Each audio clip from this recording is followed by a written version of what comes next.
In the winter months, the land keeps its own records. Snow preserves footsteps better than ink ever did, and cold air carries sound farther than any courthouse hall. That is why these disappearances matter.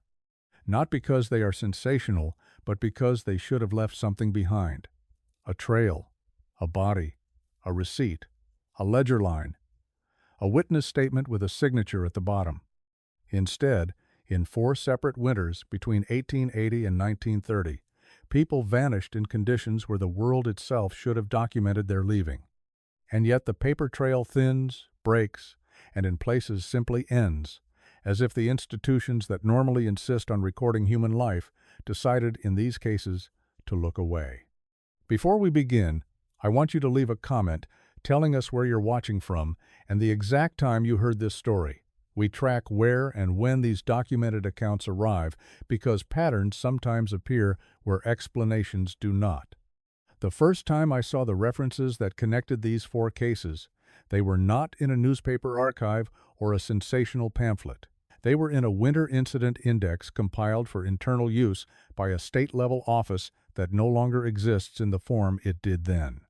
The index was a thin, brittle ledger with a cloth spine and a numbering system that changed halfway through, as if the clerk responsible for it had been reassigned or had stopped caring about consistency. Under a column labeled Disposition, 4 entries appeared with an identical notation that was not used anywhere else in the book. No recovery, no record. Not missing, not presumed dead, not an accident, no recovery, no record. It was the kind of phrase that tells you as much about the people who wrote it as it does about the people it describes, because it isn't a conclusion, it's a decision. The entries were separated by decades and geography, but they shared the same features. Winter conditions, a last-seen moment witnessed by at least one reliable observer, and then a procedural silence that followed, as if the bureaucracy ran into a wall it refused to name. The ledger did not contain names in full, only initials, county abbreviations, and a set of dates that should have corresponded to warrants, inquests, or filing stamps. But when those dates were traced into the county systems they pointed toward, nothing was there, not misfiled, not burned, not missing from a damaged set, simply not present, as if the record had never been created at all. That absence is where this story begins, because absence is not neutral. Absence has weight. In every era, there are ways people vanish that are understandable, even if they are tragic. But these 4 winters do not read like understandable tragedies. They read like interruptions. Like somebody stepped out of the world in the middle of a sentence and the page was torn away before the ink could dry. The first case occurred in the early 1880s in a rural county where winter roads were still more suggestion than infrastructure, and travel depended on what a team could pull and what a person could endure. The missing individual was not a drifter, not a transient, not someone without social ties. The surviving references describe a person embedded in routine, with a known route, known obligations, and multiple points of contact that made simple disappearance unlikely. That matters, because the easiest way a case becomes a ghost in the archives is when no one insists on keeping it alive. Here, people did insist. That insistence is documented not by dramatic testimony, but by small administrative artifacts. A later tax notation indicating unpaid property fees frozen for an unspecified reason, a business ledger entry marked unsettled, and a church roll altered by a different handwriting in the margin. These are the kinds of marks that appear when someone is missing, but the system has not decided officially what that means. The final confirmed sighting occurred at the edge of a settlement near a road that climbed toward timber and higher ground. Winter had set in hard. The accounts note wind strong enough to flatten smoke against rooftops and a cold that made breath visible even inside barns. The individual was seen leaving a warm interior with an ordinary purpose. This is important. The moment was not framed as ominous by those who witnessed it. There was no argument, no threat, and no rushed departure.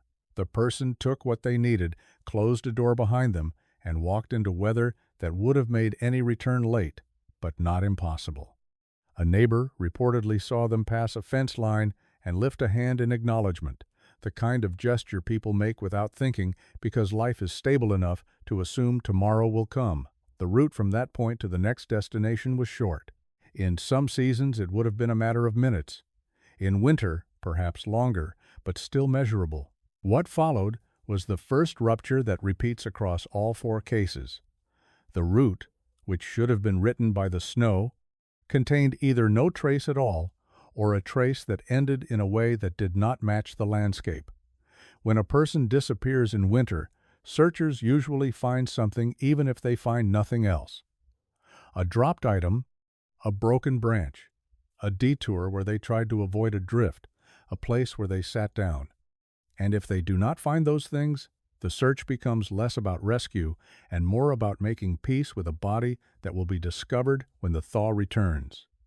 In this case, there was no thaw discovery. There was no spring recovery. And what makes the file feel unnatural is that the public-facing record, the kind that would normally exist as a notice in a county paper, is absent. It is not that the paper failed to print it. It is that the paper contains nothing, while other notices from the same week are intact. Weddings, livestock thefts, community meetings, and obituaries for other deaths. Life recorded normally around the place where a disappearance should have carved a permanent mark. That is the first sign of a pattern, not just a person gone, but a system that declines to speak. The search, according to secondary references, was immediate. Men formed lines. Dogs were brought.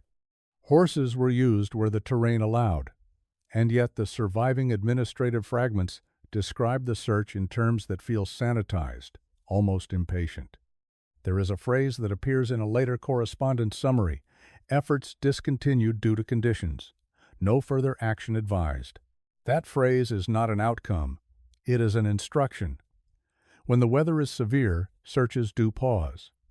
But the language used here suggests something else, something like a boundary, not physical, procedural, as if the investigators reached a point where continuing meant crossing into territory the system did not want to acknowledge. After the disappearance, the family's behavior becomes the second repeating feature across the 4 winters. The remnants describe a rapid dismantling of a life that had been stable for years. Property sold below value, tools left behind, a move undertaken with haste and without explanation that made sense to neighbors. In one related document, a county clerk noted, "In the margin of a transfer record, unusual circumstances and parties unwilling to clarify." That is not a clerk's language for an ordinary sale. It is a quiet warning. And in the years that followed, when later officials attempted to reconstruct what happened, they found what Rebecca Morrison would later call in her notes a clean break. No letters, no petitions, no follow-up. As if the family had been instructed not only to leave, but also to forget. In the index ledger, the first winter disappearance is not labeled as unresolved. It is labeled as no record, which implies that at some point the record was either destroyed or never permitted to exist. That is the heart of what makes this topic different from 4 random tragedies. A winter disappearance is frightening. A winter disappearance with no paper trail is something else entirely. It means the person did not just vanish from the road or the woods. They vanished from the machinery that insists on documenting human existence.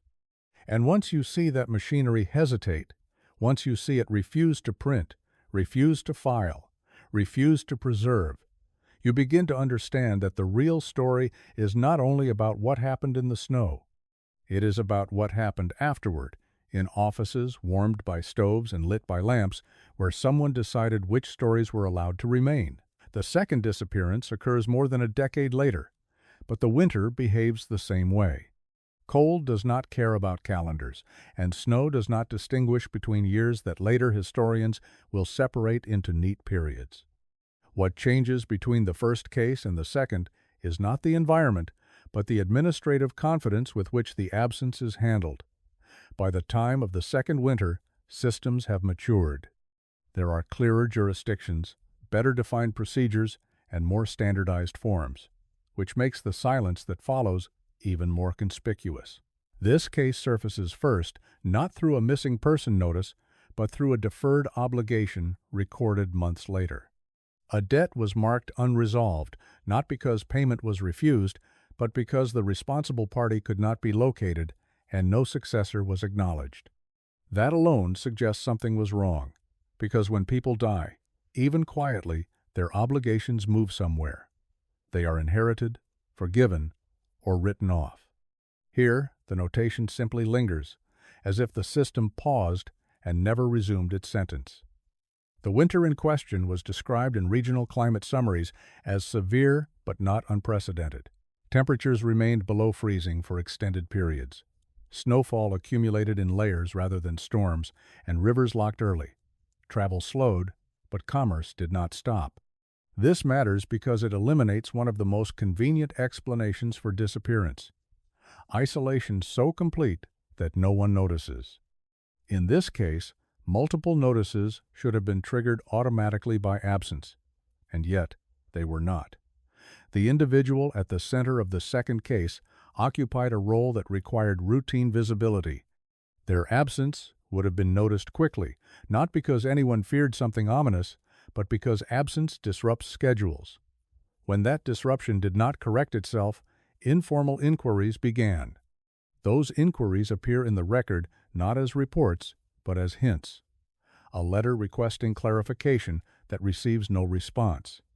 A ledger entry amended twice, as if the clerk expected the situation to resolve itself, and a margin note questioning whether a delay was authorized. These are the small tremors that occur before an institution decides whether something is a problem or an inconvenience. The last confirmed sighting in the second case occurred during daylight, which removes another layer of ambiguity. The person was observed completing a routine task outdoors, near a boundary that separated maintained land from less traveled ground. Witness descriptions agree on details that would normally anchor a timeline: clothing appropriate for the weather, tools carried for a specific purpose, and no signs of distress. The act of leaving was unremarkable. That is important because it means whatever happened did not announce itself. There was no sudden urgency, no deviation that would later be reinterpreted as a warning sign.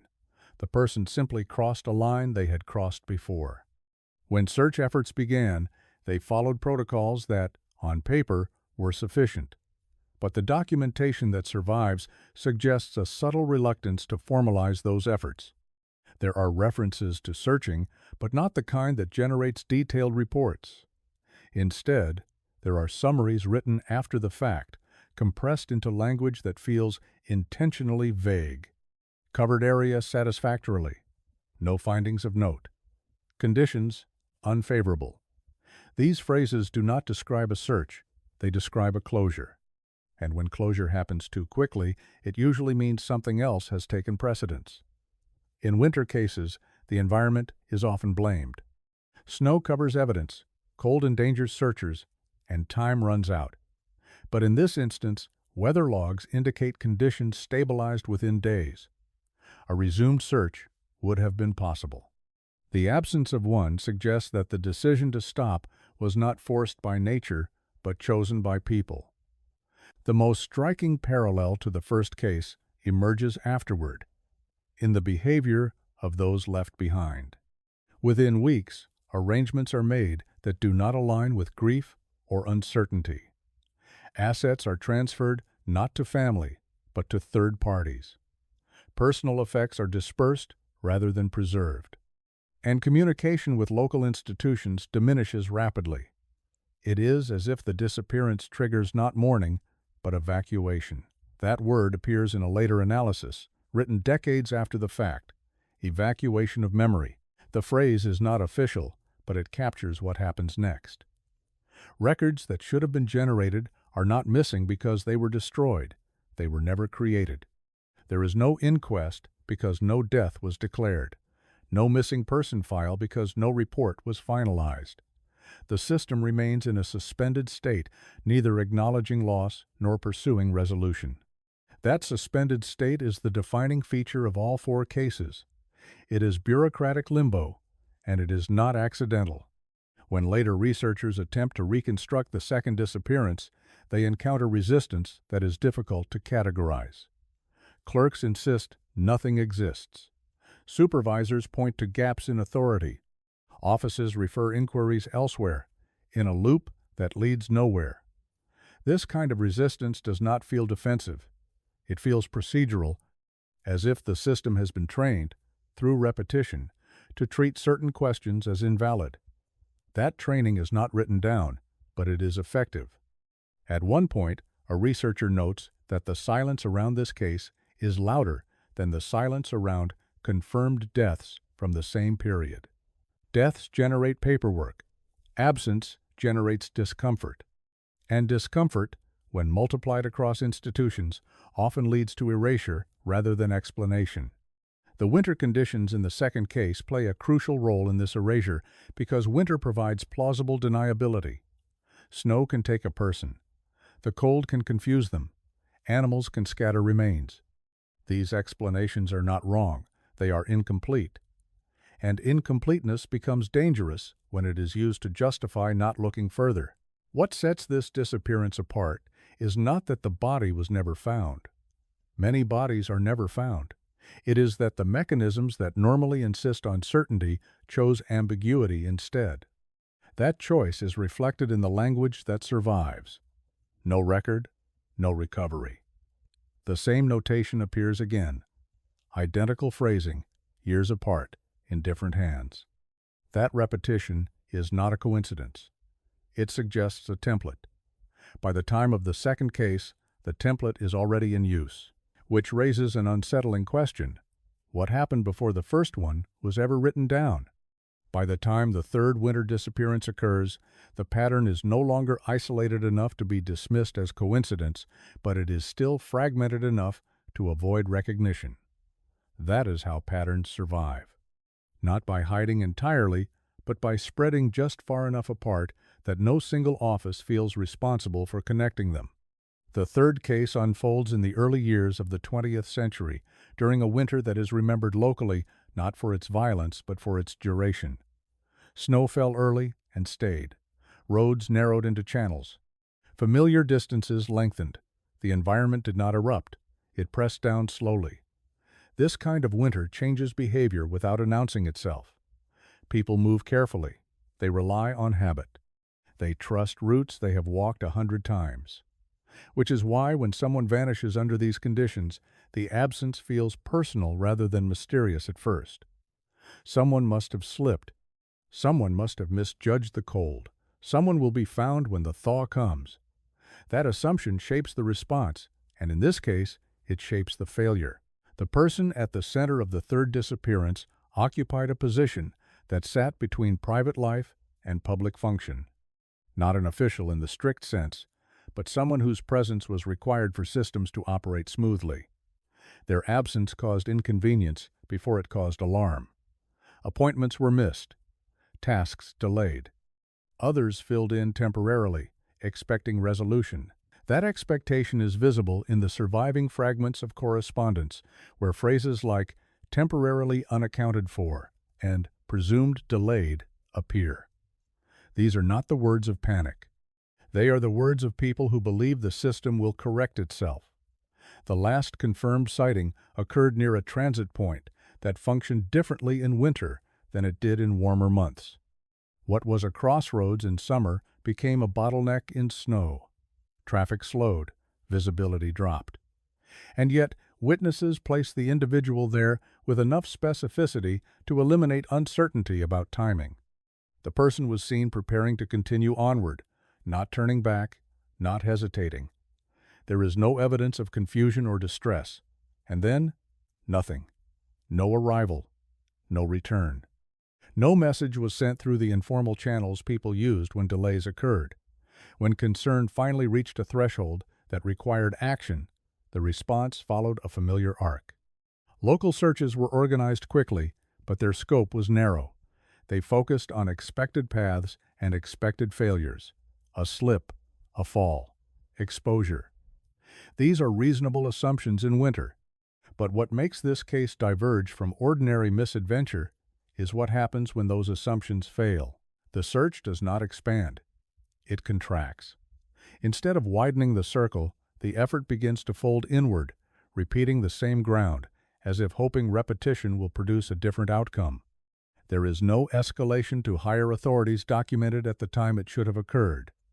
No request for additional resources. No formal declaration that the situation has exceeded local capacity. That absence is not explained by lack of precedent. Other winter emergencies from the same period show clear escalation when necessary. This one does not. Instead, the paper trail thins abruptly. A later summary notes that inquiries were made and yielded nothing further. That is the last official phrase attached to the case. It is followed by silence. What fills that silence is not rumor, but administrative drift. Responsibilities associated with the missing person are reassigned quietly. Records are amended without explanation. A name disappears from schedules and directories without a corresponding annotation. This is a subtle process, but it is one institutions perform well. Over time, the absence becomes normalized.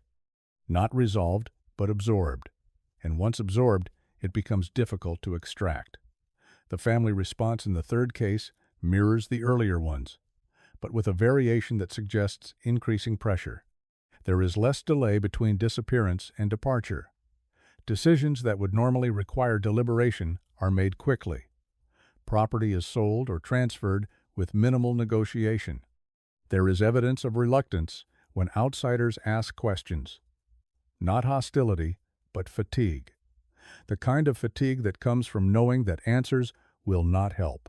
That fatigue is recorded indirectly, in the way correspondence stops mid-thread and in the way requests for information are acknowledged without substance. One letter from a distant relative asks plainly whether there is hope. The response is brief and non-committal. It does not deny hope, it does not affirm it, it simply redirects the conversation elsewhere. That redirection is the emotional equivalent of the administrative closure that follows. When later analysts look back at the third disappearance, they note something that distinguishes it from the first two: evidence of prior awareness. In private notes written years later, a researcher observes that the people involved seemed to know, almost immediately, that the disappearance would not end with recovery. That knowledge is not expressed openly, but it shapes behavior. It shortens timelines. It discourages persistence. It encourages withdrawal. The winter itself becomes an accomplice in this process, because it offers a ready explanation that requires no further inquiry. Snow erased the trail. Cold took its toll. Nature is indifferent. These statements are true in isolation, but when repeated across cases, they become a shield rather than an explanation. The phrase, "no recovery, no record," appears again in a later compilation that draws on multiple sources. By now, it is clearly not descriptive. It is categorical. It tells future readers how to treat the case, not what happened. That distinction matters, because once a case is categorized this way, it stops generating questions, and questions are the only thing that keeps records alive. The third disappearance also introduces another element that will become clearer in the fourth: the role of timing. All four cases occur in winter, but not at the same point in the season. This one occurs during a prolonged stretch of cold, after routines have already adapted. People are no longer cautious in the way they are at the start of winter. They have adjusted. That adjustment lowers defenses. It encourages trust and familiarity, which makes disappearance feel more like betrayal than accident. When the thaw finally comes, it brings no answers. Searches resume briefly, more out of obligation than hope. Nothing is found.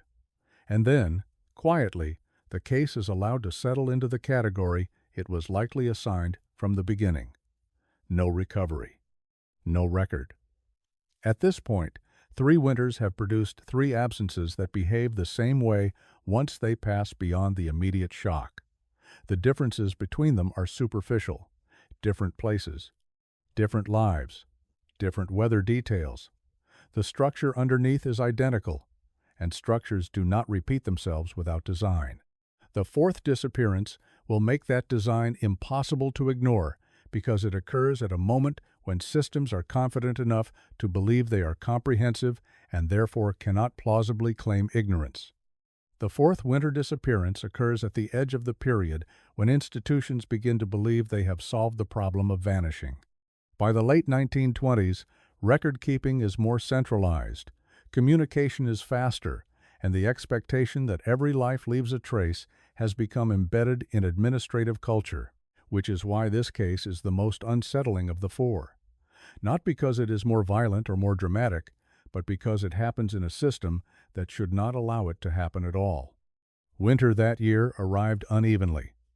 Early storms were followed by thaws that gave a false sense of security, and then the cold returned with enough force to harden ground and habits alike.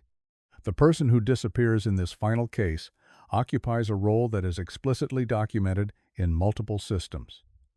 Their presence is not inferred. It is recorded. Schedules list them. Transactions bear their name. Correspondence assumes their availability. This makes the gap they leave behind impossible to ignore at first. When they fail to appear where expected, the response is immediate. Inquiries are made. Messages sent. Checks performed. And yet, despite this early activity, the outcome mirrors the earlier cases with disturbing precision. The last confirmed sighting occurs in conditions that should have preserved evidence perfectly. Snow fell steadily, not in drifts, but in a clean, even layer that recorded movement with clarity. Witnesses describe seeing the individual begin a short journey, one that had been completed dozens of times before. The distance was not great. The weather, while cold, was not extreme enough to justify delay. And yet, the person never arrived. When searchers reached the route, they found something that should have simplified the investigation. Footprints. Clear, uninterrupted footprints leading away from the point of departure. And then, abruptly, nothing. No deviation, no sign of a fall, no branching trail. The prints simply ended as if the person had stepped off the surface of the world. This detail appears in multiple secondary summaries, each one careful not to speculate, each one repeating the same restrained description. Tracks terminate without cause. That phrase appears twice, in two different hands, years apart. It is not a dramatic language, it is clinical, which makes it more disturbing. The search that follows is extensive by the standards of the time. It involves coordination across boundaries that did not exist in the earlier cases. And yet, despite this escalation, the result is the same. Nobody, no belongings, no explanation that satisfies even the most generous assumptions. The thaw comes and goes, nothing surfaces. And then, slowly, the tone of the documentation changes. Early urgency gives way to procedural fatigue. Reports become shorter, language becomes more standardized. The case begins to be described in the same terms as the others. Unresolved, no recovery, no further action advised. What distinguishes the fourth case is what happens next. Because by this point, there are enough similarities that someone notices, not publicly, but internally. A memorandum circulates briefly, comparing winter incidents across multiple years. It is cautious in its wording, careful to avoid conclusions, but it acknowledges repetition. It acknowledges that these are not isolated events. And then, just as quietly as it appears, the memorandum disappears from the record. Later references to it describe it obliquely, without quoting. It becomes a rumor rather than a document. That disappearance of analysis mirrors the disappearance of the people it described. Once again, the family response follows the established pattern: rapid disengagement, relocation, refusal to pursue public explanation. But there is a subtle difference here as well. In this case, there is evidence of pressure, not threats, not coercion in the dramatic sense, but guidance. Suggestions about what is advisable, about what will and will not lead to resolution. Those suggestions are not preserved verbatim. They survive only in the behavior they produce. Silence, compliance, withdrawal. By the time winter releases its hold, the fourth disappearance has already been absorbed into the same category as the others, and that category has now hardened into doctrine. No recovery. No record. It is no longer an observation. It is a policy.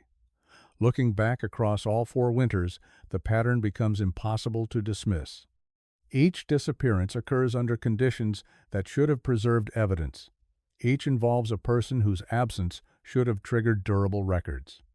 Each produces an initial response that appears adequate on the surface, and each ends with the same administrative outcome: erasure. Not dramatic erasure, quiet erasure. The kind that leaves no burn marks, no gaps that can be blamed on disaster. Just absence where presence should be.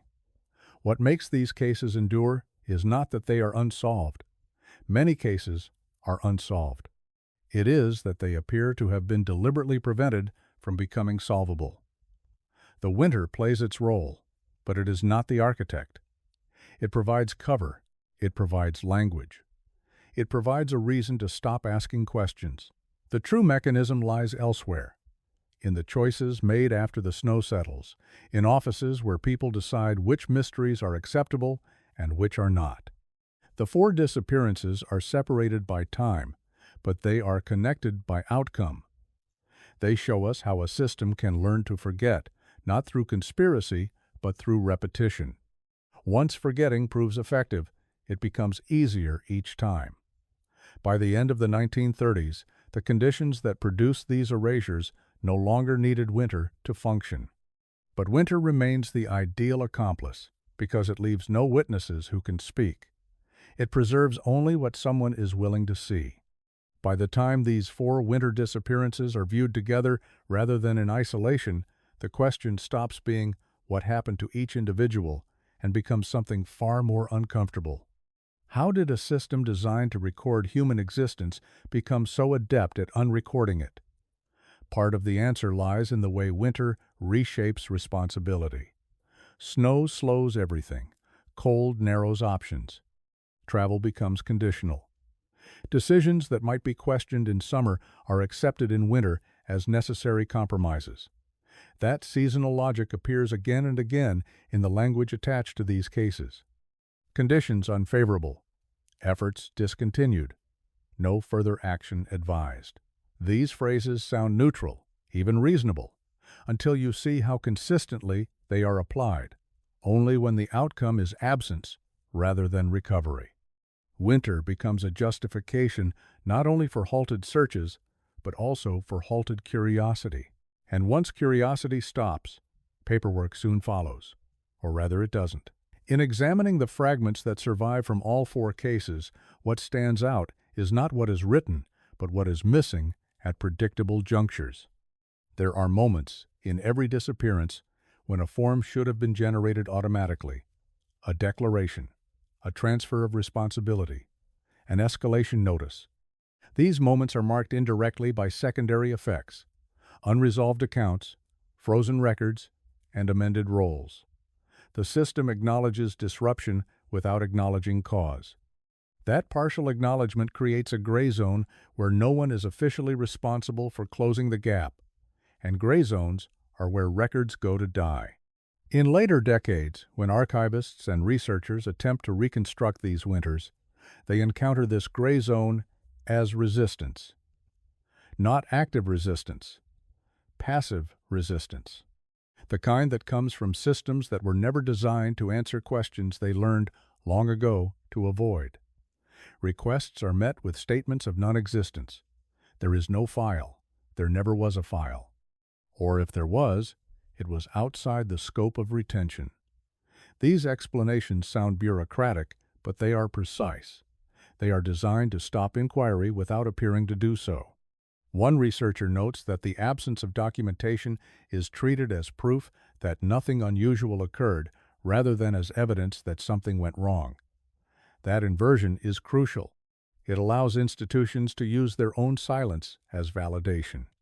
The families, meanwhile, are left to navigate a different kind of winter, not one of snow and cold, but one of implication. In all four cases, the behavior of those closest to the disappeared shifts rapidly from seeking answers to avoiding attention. This is often interpreted by later observers as guilt or complicity. But the surviving evidence does not support that simplification. Instead, it suggests instruction, not explicit, not recorded, but understood. An understanding that pursuing explanation will not bring resolution and may bring consequences. Those consequences do not need to be spelled out to be effective. In small communities, where survival depends on cooperation, silence can be enforced without force. It is enforced through example. Through stories about what happens when people do not let go, over time, those stories become warnings, and warnings become tradition. Winter reinforces this tradition by limiting contact. By the time roads open again, decisions have been made. Lives have been relocated, questions have gone stale. The moment when inquiry might have mattered has passed. What is left is a story that cannot be told without sounding implausible. A person vanished. There was snow. There were no records. The simplicity of that statement makes it easy to dismiss. But when repeated 4 times, across 50 years, in different locations, involving different kinds of people, simplicity becomes suspicious. The pattern is not in the disappearances themselves. It is in the aftermath, in the way each case moves through the same stages of attention, effort, and erasure. That repetition suggests learning. Systems learned that winter disappearances could be closed quietly. Communities learned that silence preserved stability. Families learned that leaving was safer than insisting. No single actor needed to understand the whole pattern for it to function. Each participant only needed to do what seemed reasonable in the moment. Stop searching when the weather worsens. Accept explanations that spare everyone further trouble. Avoid drawing attention. Over decades, those reasonable decisions accumulate into doctrine. By the time the 4th case occurs, the doctrine is fully formed. It no longer requires justification. It operates automatically. That is why the memorandum that briefly connects the cases cannot survive. It threatens to turn doctrine back into a question. And questions are dangerous, not because they reveal monsters, but because they reveal choices. Choices about whose absence matters enough to record. Whose disappearance requires explanation. Whose life is considered complete once it stops being visible.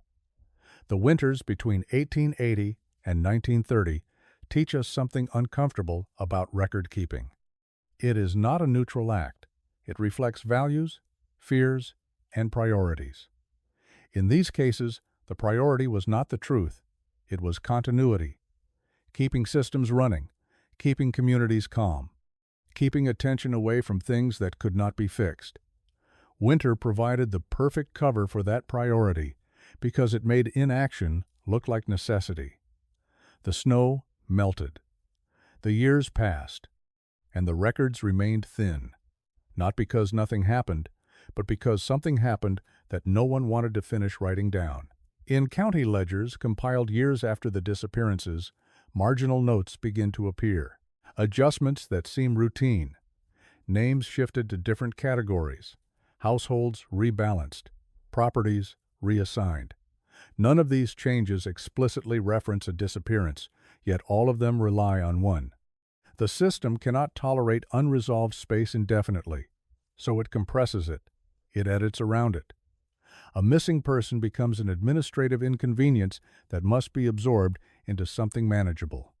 A widow is reclassified as head of household without explanation. An estate is settled without testimony. A census tally quietly reconciles itself by subtraction. These acts are not malicious in isolation. They are corrective. They restore symmetry. But collectively, they perform a second disappearance. The first removes the body. The second removes the problem of the body. By the time a later clerk encounters the file, there is nothing left to indicate that something went wrong. The absence has been normalized. This normalization has consequences for anyone who attempts reconstruction decades later. Researchers approaching these winters expect drama. They expect frantic searches, public alarm, and sensational headlines. What they find instead is procedural calm. The calm is misleading. It suggests that nothing extraordinary occurred, when in fact it suggests the opposite. Extraordinary events often produce disorder. But in these cases, disorder is aggressively contained. That containment leaves behind a surface of normalcy that later observers mistake for truth. One archivist describes the experience of pulling box after box, expecting escalation, and instead finding only closure. Not resolution, closure. The files end politely. They taper off. They stop asking questions. That is a choice, even if no one remembers making it. Winter assists this choice by providing a natural stopping point. Search parties cannot continue indefinitely. Funds cannot be justified once conditions worsen. Officials are trained to weigh cost against likelihood. Winter tips that scale decisively. When a disappearance occurs late enough in the season, delay becomes inevitable. Delay becomes acceptance. Acceptance becomes precedent. By the time the thaw comes, the machinery has already decided that reopening the question would be more disruptive than leaving it unanswered. The families understand this instinctively. Their letters, where they exist, change tone rapidly. Early correspondence asks for help. Later correspondence asks for updates. Eventually, correspondence stops. This silence is often read as resignation. But resignation is not the same as consent. In some cases, the silence follows an event that does not appear in any official file. A visit, a conversation, advice offered quietly. Not a threat, a suggestion. That suggestion need only be delivered once. After that, the family becomes its own enforcer. They relocate. They stop answering letters. They correct outsiders who remember too much. This behavior looks suspicious in hindsight, but at the time, it likely felt protective. Protecting remaining children. Protecting livelihoods. Protecting themselves from becoming the next problem the system needs to simplify. Winter isolates families physically, which makes these private recalibrations easier. Neighbors are less likely to visit. Travel is limited. News spreads slowly. By the time spring arrives, the story has already been reshaped. It is no longer a disappearance. It is a misfortune. An accident. A decision. Something unfortunate but closed. What makes these 4 cases resonate when examined together is not the mystery of what happened, but the consistency of what followed. Each disappearance triggers the same bureaucratic choreography. Initial concern. Limited action. Weather cited. Effort reduced. Records thinned. Families relocated. Silence enforced. And then, normalization. This choreography does not require conspiracy. It requires alignment. Alignment between human reluctance and institutional convenience. No one wants to admit they cannot explain something. No one wants to reopen wounds when survival is already difficult. Winter amplifies that reluctance by making endurance itself the primary goal. Truth becomes secondary to stability. Over time, stability becomes the justification for forgetting. There is a temptation to frame these disappearances as failures of record-keeping. But that framing is too generous. The records did exactly what they were designed to do. They preserved continuity. They protected institutions from uncertainty. They prevented unresolved cases from accumulating visibly. In that sense, the absence of a paper trail is not an accident. It is an outcome. The system succeeded. That success, however, carries a moral cost. It teaches communities that some losses are easier to absorb than to confront. It teaches officials that unanswered questions can be filed away if conditions are right. And it teaches future generations that the past is cleaner than it really was. Winter, in this context, is not just a season. It is a method for slowing response, narrowing options, and allowing difficult things to fade before they solidify into permanent questions. When these 4 cases are revisited now, long after the snow has melted and the roads have been paved, the cold logic remains intact. The files are still thin, the explanations are still incomplete, and the silence still feels intentional, even if no one alive can explain why. The danger is not that we will never know what happened. The danger is that we will accept not knowing as normal. In reviewing subsequent winters after 1930, historians notice something unsettling. The disappearance is slow, but the mechanisms remain. The absence of cases is not evidence that the phenomenon ended. It is evidence that it had been fully absorbed. Once a system learns how to erase without friction, it no longer leaves visible scars. Later losses are routed differently. They are categorized before they can be questioned. They are redirected into classifications that require no follow-up. By the mid-20th century, the language surrounding winter fatalities changes. Instead of disappearance, reports favor exposure, accident, and presumed death. These terms are not inherently dishonest, but they are definitive. They close doors that disappearance leaves open. They eliminate the uncomfortable space where inquiry might persist. The 4 cases from 1880 to 1930 exist at a transitional moment when systems were modernizing but not yet fully insulated. That is why traces still exist. Fragments survived because the machinery of erasure was not yet perfected. These fragments allow us to see the seams.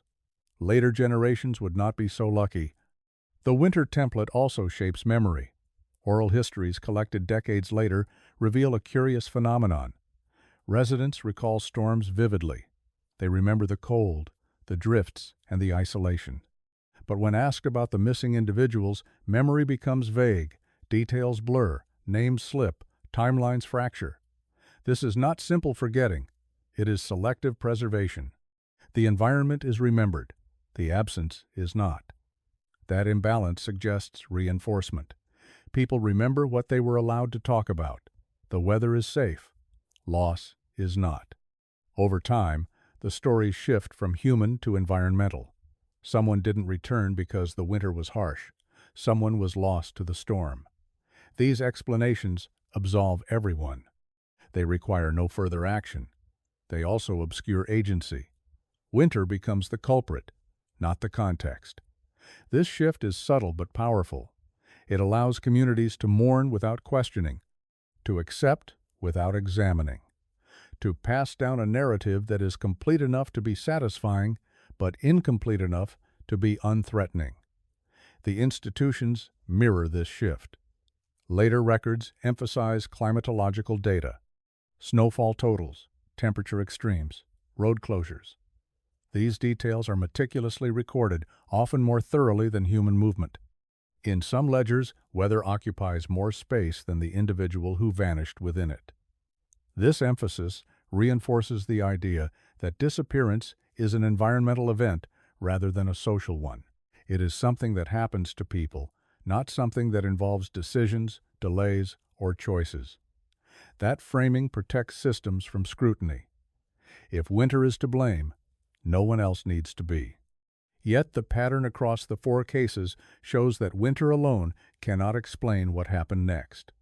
Snow does not erase files. Cold does not discourage questions. People do. Systems do. Winter simply provides cover.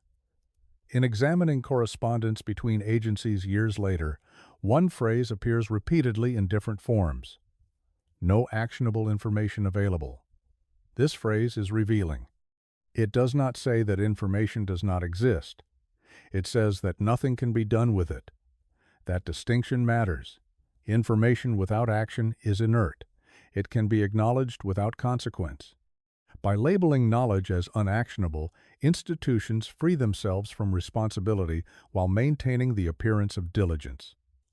This tactic appears in all 4 cases at the moment when inquiry should deepen.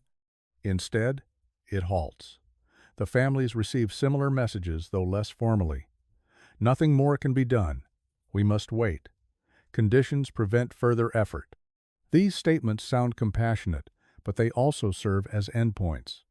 Once uttered, they are difficult to challenge without appearing unreasonable. Who would demand more searches in lethal weather? Who would insist on answers when none seem possible? Winter provides moral cover for restraint. That restraint, however, has a shelf life. As years pass, restraint hardens into doctrine. Future officials inherit the closed cases without context. They see no unresolved flags, no pending actions. To reopen them would require admitting that predecessors stopped too soon. Institutions rarely do that voluntarily. It undermines confidence. So the files remain untouched. The disappearances become historical curiosities rather than active questions. And yet, when examined together, they resist relegation. The consistency is too precise. The timing is too convenient. The aftermath is too uniform. These are not random losses scattered across time. They are coordinated by circumstance and response. Winter sets the stage, but human systems write the script. The unsettling realization is not that people vanished without explanation. It is that the explanation was systematically discouraged, not erased in a single act, but worn away through delay, deflection, and normalization. By the time anyone thought to ask why the paper trail ended, the answer had become circular. There is no record because nothing was recorded. Nothing was recorded because there was nothing actionable, and nothing was actionable because the record ended. This loop is difficult to break, even now. Archives are quiet places. They preserve what survives, not what was lost.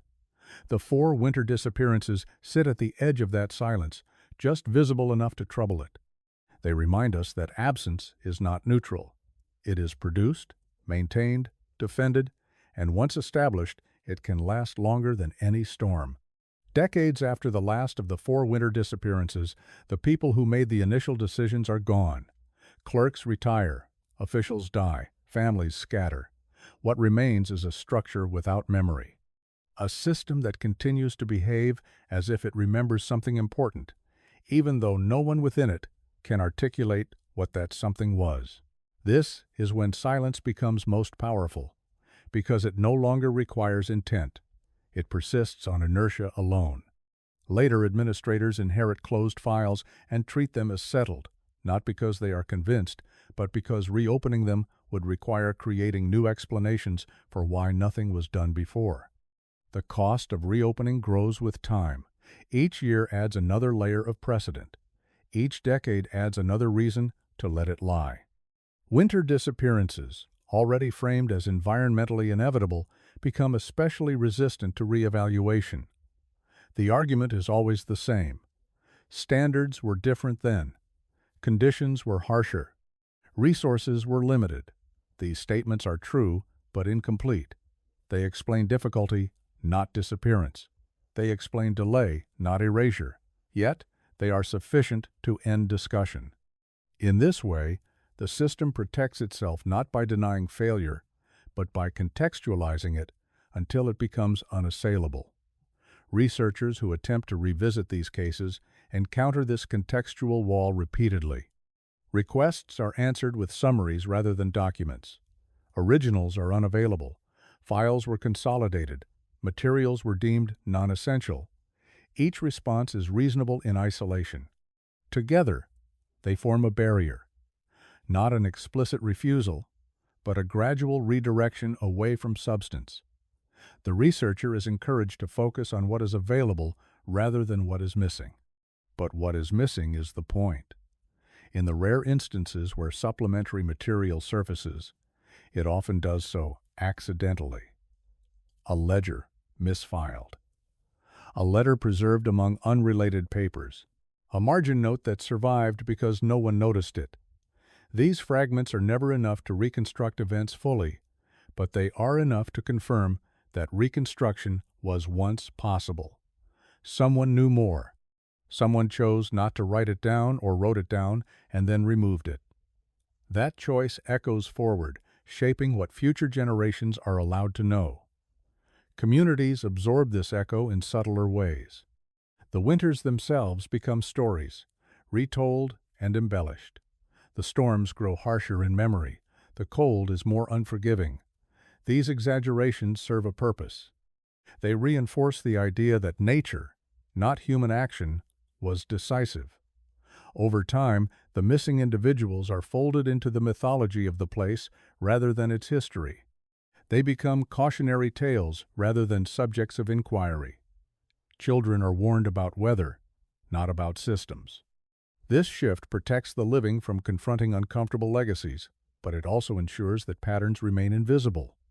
Without pattern recognition, repetition can continue unnoticed. It is telling that when similar disappearances occur later in the century, they are rarely compared to earlier ones. Each is treated as isolated and unique. The connective tissue has been severed. That severance is itself an achievement. It requires consistency across generations. It requires institutions that reward compliance and discourage curiosity. It requires communities that value cohesion over confrontation. Winter helps, but it is not sufficient on its own. The real work is done in the months after the snow melts, when decisions are made about what to remember and what to let fade. By the time spring arrives, the disappearance has already been reframed. It is no longer an open question. It is an unfortunate chapter with no sequel. This reframing is reinforced by time. Anniversaries pass unmarked. Graves are symbolic or absent. Without rituals of remembrance, absence loses urgency. It becomes part of the background. This is perhaps the most unsettling aspect of these four cases. Not that they were never solved, but that they were so effectively absorbed that they stopped feeling unsolved. The lack of bodies and paper trails does not produce outrage. It produces acceptance. That acceptance is the final stage of erasure. Once reached, it is almost impossible to reverse. The past becomes smooth, too smooth.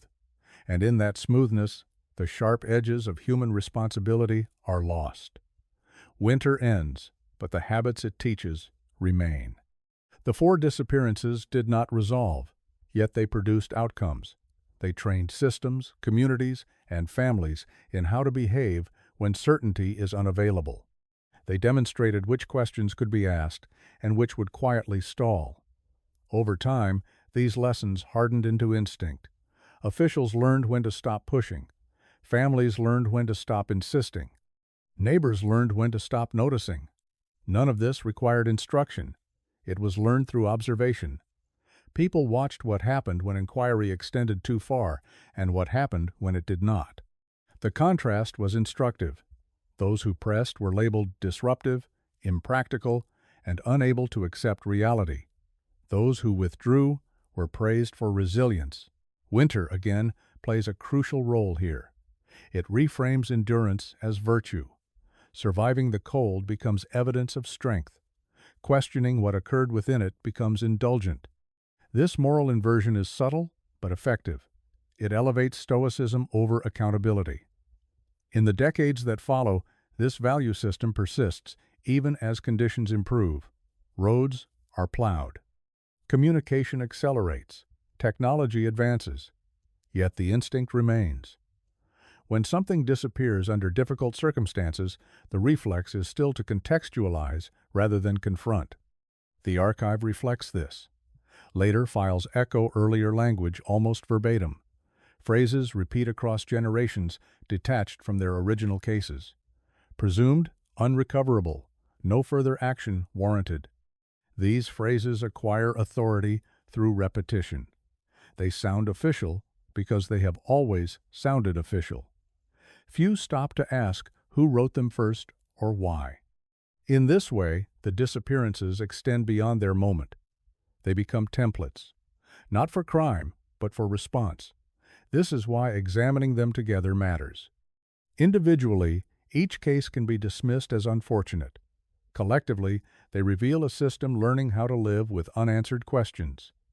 That learning has consequences beyond winter. It influences how other absences are handled. Missing funds, missing records, missing accountability. Once absence is normalized, it spreads. It becomes an acceptable condition rather than an emergency. The four winter disappearances sit at the beginning of this normalization process. They mark a point where ambiguity stops being a problem to solve and starts being a condition to manage. This shift does not eliminate guilt, but it redistributes it. Responsibility becomes diffuse. No single actor can be blamed. Everyone did what was reasonable at the time. That phrase appears often in retrospective assessments. Reasonable at the time. It absolves without examining. It closes inquiry by appealing to context. Context becomes the final authority. Yet context itself is constructed. It is shaped by what is recorded and what is not, by which voices are preserved and which are allowed to fade. When bodies are never found and paper trails are thin, context fills the void. It becomes the story. And context, unlike evidence, cannot be cross-examined. This is why the unresolved nature of these cases still matters, not because answers might suddenly appear, but because the absence of answers continues to influence behavior. It teaches caution where curiosity should exist. It teaches patience where urgency might be required. It teaches acceptance where discomfort could lead to change. The winters passed, but their lessons linger. They are embedded in procedure, in language, and in memory. To revisit these cases now is not to seek resolution in the traditional sense. It is to recognize a pattern that extends beyond them. A pattern of disappearance followed by normalization, followed by silence. That pattern did not end in 1930. It simply became harder to see. The final part will return to the present moment, where distance has made these cases safer to examine, but no less instructive. The winters between 1880 and 1930 now sit far enough away to feel historical, safely contained within dates and summaries. Yet the mechanisms they exposed are not historical at all. They remain active, quietly shaping how disappearance is interpreted, processed, and ultimately absorbed. What makes these 4 cases enduring is not the cold itself, nor the missing bodies, nor even the lack of records. It is the fact that nothing in the modern system fundamentally contradicts what happened then. The language has evolved. The tools have improved. But the instinct to resolve absence by administrative closure rather than explanation remains intact. When something cannot be recovered, it is still reframed as something that no longer requires attention. That reframing is efficient. It preserves momentum. It prevents paralysis. But it also carries risk. It teaches us that unanswered questions are acceptable if they are inconvenient enough. Looking back, it is tempting to imagine that if only one detail had changed, the outcome might have been different. If the winter had been milder, if the road had remained open, if a letter had arrived sooner. But these hypotheticals miss the deeper point. The disappearances were not sealed by weather alone. They were sealed by choice. By the moment when effort gave way to endurance, when uncertainty was tolerated rather than challenged. Those moments recur in every era. They are not bound to snow or darkness. They occur whenever systems prioritize continuity over accountability. The 4 cases simply make those moments visible because the environment stripped away distraction. Winter reduced options until only core decisions remained. Continue or stop. Record or simplify. Ask or accept. In each case, the same path was taken, not because it was inevitable, but because it was easier to live with. The absence of bodies removed the need for ceremony. The absence of paper trails removed the need for explanation. What remained was silence, dressed as resolution. That silence has a way of instructing future behavior. It signals that some losses are survivable without understanding, that systems can function without completeness, that history can proceed with gaps as long as those gaps are orderly. The danger is not that these disappearances remain unsolved. The danger is that they no longer trouble us. When unresolved absence becomes normal, it stops provoking reform. It stops demanding better records, stronger oversight, and deeper care. It becomes background noise. These 4 winters should not be background. They should be markers. Not of mystery, but of process. They show how quickly concern can harden into closure and how closure can masquerade as peace. They remind us that forgetting is often quieter than remembering, and therefore easier. As you sit with these cases now, long removed from the snow that concealed them, the question is not what happened to the missing. The question is what happens after disappearance and who benefits from how that question is answered. If you want to keep exploring stories like this, stories where absence itself becomes evidence and where history reveals itself through what was never written down, make sure you're subscribed. These accounts only stay visible if someone is willing to look at them and stay with them long after everyone else has moved on.